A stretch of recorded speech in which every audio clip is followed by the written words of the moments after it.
السلام علیکم دوستوں، اگر کوئی آپ کا دوست کہے کہ میں فلاں دن فلاں وقت پہ ایک فلاں کام کرنے جا رہا ہوں، تم میری کامیابی کے لیے دعا کرو، اور وہ کام اگر اچھا ہوگا تو آپ یقیناً اس کی کامیابی کے لیے دعا کریں گے۔ لیکن اگر کوئی آپ کا دوست کہے کہ میں فلاں دن خودکشی کرنے کے لیے جاؤں گا، تو کیا آپ اس کے لیے دعا کریں گے؟ یقیناً آپ اس کے لیے دعا نہیں کریں گے۔ میں بات کر رہا ہوں ایلیسا کارسن کی۔ ایلیسا کارسن ایک امریکن ہے، سوشل میڈیا ان کی برانڈنگ ہے اور انفلوئنسر ہیں۔ ان کی جو برانڈنگ ہے وہ ناسا بلیو بیری کے نام سے ہے۔ ایلیسا کارسن نے ناسا کے تقریباً تمام وزٹر پلیس کا وزٹ کیا ہے اور ان کے کیمپس بھی بہت سارے اٹینڈ کیے ہیں۔ ناسا نے اگرچہ ایلیسا کے سوشل میڈیا برانڈنگ کو اون کرنے سے بالکل منع کیا، وہ ان کا مطلب ڈکلیئر ہے کہ وہ ان سے ناسا کا کوئی اس سے تعلق نہیں ہے۔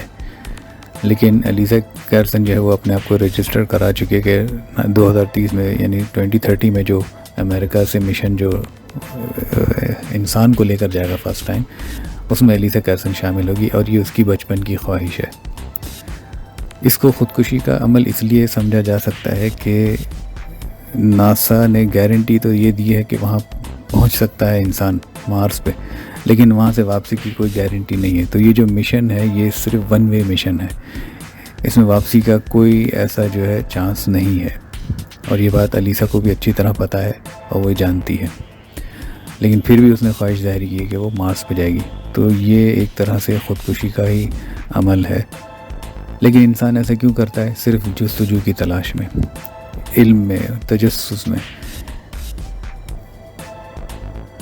مارس پر جانے کے لیے جو بھی مسئلے مسائل یا جو بھی ضرورت ہیں وہ تو ہو جائیں گے، لیکن وہاں سے واپسی کے لیے جو مسئلہ ہے ان میں بہت سارے عوامل ہیں، یعنی بہت سارے ایلیمنٹس ہیں جس کی وجہ سے وہاں سے واپسی کا مسئلہ ہے۔ سب سے پہلے تو ہے ڈسٹینس۔ زمین اور مارس کے درمیان جو منیمم فاصلہ ہے وہ 3,40,00,000 کا ہے، اور جو میکسیمم 3,40,00,000 مائلز کا، اور جو میکسیمم ہے وہ 25 کروڑ مائلز کا۔ تمام سیارے سورج کے گرد گھومتے ہیں، اور ایک وقت ایسا آتا ہے کہ جب یہ گھومتے ہوئے اپنے آربٹ میں کچھ ایسی جگہ پہنچ جاتے ہیں جہاں سے ان دونوں کے درمیان فاصلہ کم ہو جاتا ہے، اور پھر ایک ایسی جگہ پہنچتے ہیں جہاں میکسیمم ہو جاتا ہے۔ تو ایک تو فاصلہ بہت بڑا ریزن ہے، اور دوسرا مریخ سے زمین پر جو سگنلز ریسیو کرتے ہیں یا زمین سے جو مریخ کے لیے سگنلز بھیجے جائیں گے یا وہاں سے ریسیو کیے جائیں گے، ان میں ریئل ٹائم جو ہے 20 منٹس لگے گا۔ یعنی آپ نے ایک میسیج یہاں سے بھیجا تو اس کو وہاں پہنچنے کے لیے 20 منٹ لیں گے۔ اسی طرح وہاں سے کوئی اگر میسیج آتا ہے، کوئی SOS کا ہی میسیج اگر آتا ہے تو اس کو پہنچتے ہیں 20 منٹ لگ جائیں گے۔ یہ ہو سکتا ہے ایسا تھوڑے زیادہ بھی لگ جائیں، یہ بھی ہو سکتا ہے۔ تو یہ دو چیزیں جو ہیں بہت بڑا فیکٹر ہیں۔ اس کے علاوہ ایسا ہے کہ لینڈنگ اور ٹیک آف کے علاوہ کا بھی ایک بہت بڑا مسئلہ ہے۔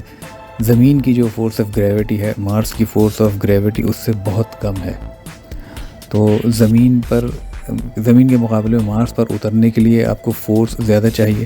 اسی طرح جب مارس سے آپ اڑیں گے تو اس کے لیے بھی آپ کو فورس زیادہ چاہیے، کیونکہ جب آپ اڑنے کے لیے فورس لگاتے ہیں تو آپ کو ڈاؤن کی طرف جو ہے آپ کو پاور لگانی پڑتی ہے۔ تو آلریڈی اس کا فورس آف گریویٹی کم ہے، تو آپ کو زیادہ پاور لگانی پڑے گی۔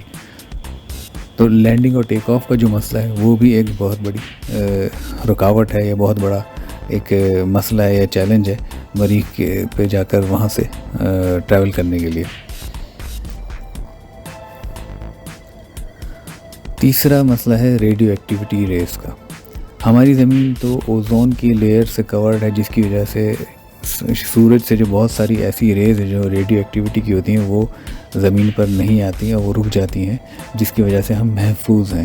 لیکن مارس کے ارد گرد اوزون کی یا تو لیئر ہے نہیں، یا پھر اگر وہ لیئر ہے تو اتنی پاورفل لیئر نہیں ہے وہ کہ وہ سورج کی بہت ساری ریڈیو ایکٹیویٹی ریز کو جو ہے وہ روک سکے۔ ہو سکتا ہے کچھ ریڈیو ایکٹیویٹی ریز کو وہ روک سکتی ہو، لیکن زیادہ تر جو ہے ریڈیو ایکٹیویٹی ریز جو ہیں وہ مارس میں انٹر ہو ہی جاتی ہیں، کیونکہ مارس کے ارد گرد جو ہے اوزون لیئر جیسی لیئر موجود نہیں ہے۔ کوئی دوسری لیئر ہو تو وہ ہو، لیکن اوزون لیئر جیسی لیئر موجود نہیں ہے، یا اوزون جیسی پاورفل لیئر موجود نہیں ہے۔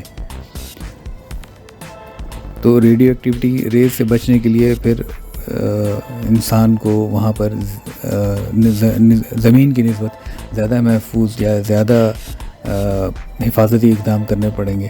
وہاں پر جو آبجیکٹ جائیں گے، جو وہاں کی جو گاڑی یا راکٹ یا جو بھی انسٹرومنٹ یا جو بھی آبجیکٹ ادھر بھیجا جائے گا، اس کی ساخت ایسی چیز کی ہونی چاہیے جو وہ ریڈیو ایکٹیویٹی ریز کو برداشت کر سکیں جو سورج سے مارس تک پہنچتی ہیں اور جو زمین پر نہیں پہنچتی. جیسے کہ بتایا کہ ایک تو فاصلہ بہت بڑی رکاوٹ ہے اور ٹائم بھی بہت بڑی رکاوٹ ہے. اس کو اس طرح اور سمجھ لیں کہ جو مشن 2030 میں مارس کے لیے زمین سے اڑے گا، وہ مارس کی ڈائریکشن پر اس وقت نہیں اڑے گا جس وقت مارس کی پوزیشن ہوگی، بلکہ وہ 8 مہینے 9 مہینے بعد مارس جس پوزیشن پر وہاں پہنچے گا وہ اس ڈائریکشن کے لیے اڑے گا.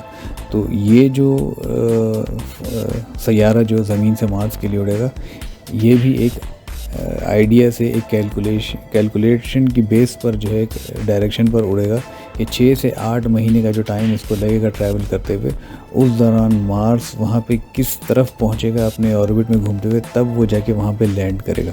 تو اس 6 سے 8 مہینے کی ٹریول کے لیے بہت زیادہ ایندھن کی ضرورت ہے، اور ایسا نہیں ہو سکتا کہ راکٹ جو ہے اپنے ساتھ ایک ایسا ایکسٹرا فیول لے کر جائے کہ وہ فیول یہاں سے زمین سے مارس تک جاتے ہوئے تو استعمال نہ ہو، لیکن مارس سے زمین پر آنے کے لیے استعمال کیا جائے. تو اگر ایسا فیول لے جانا بھی ہے تو اس راکٹ کو بہت زیادہ پھر پاور چاہیے، کیونکہ پے لوڈ بہت ہو جائے گا. تو مارس پہ انسان کے پہنچنے کا تو چانس ہے، لیکن انسان وہاں پہنچ کر کتنے عرصے زندہ رہ سکتا ہے یا کیسے زندہ رہ سکتا ہے، یا وہاں پر زندہ رہ کر وہاں سے واپسی اس کی کیسے ممکن ہے، اس پر کام چل رہا ہے. ابھی اس پر کوئی حتمی فیصلہ نہیں ہوا، لیکن ابھی تک جو کام چلا ہے، ریسرچ ہوئی، ابھی تک تو وہ جو نتیجے ہیں وہ اسی نتیجے پر پہنچے کہ وہاں سے واپسی ناممکن ہے. اس لیے مارس کے مشن کے لیے امریکن گورنمنٹ یا ناسا نے جو ہے وہ پہلے ہی اناؤنس کر دیا تھا کہ جو لوگ بھی مارس پہ جانے کے خواہش مند ہیں وہ اپنی درخواستیں دے سکتے ہیں، لیکن وہ اس بات کو ذہن میں رکھیں کہ واپسی کی کوئی گارنٹی نہیں ہے. اگر وہ ایک دفعہ یہاں سے زمین سے چلے گئے تو ان کی واپسی کا کوئی چانس نہیں ہے، یہ وہ پہلے ہی بیان کر چکے ہیں. بہت سے لوگوں نے اپلائی کیا، لیکن پھر کچھ لوگوں کی درخواستیں ریجیکٹ ہو گئی ہیں، اور یہ لڑکی جو ہے یہ پہلی انسان ہوگی جو کہ مارس کے لیے روانہ ہوگی. باقی دیکھتے ہیں آگے، اللہ بہتر جانتا ہے کہ آگے کیا ہوگا. ویڈیو آپ کو اچھی لگی تو اس کو لائک کیجیے، چینل کو سبسکرائب کیجیے. Thank you very much. السلام علیکم.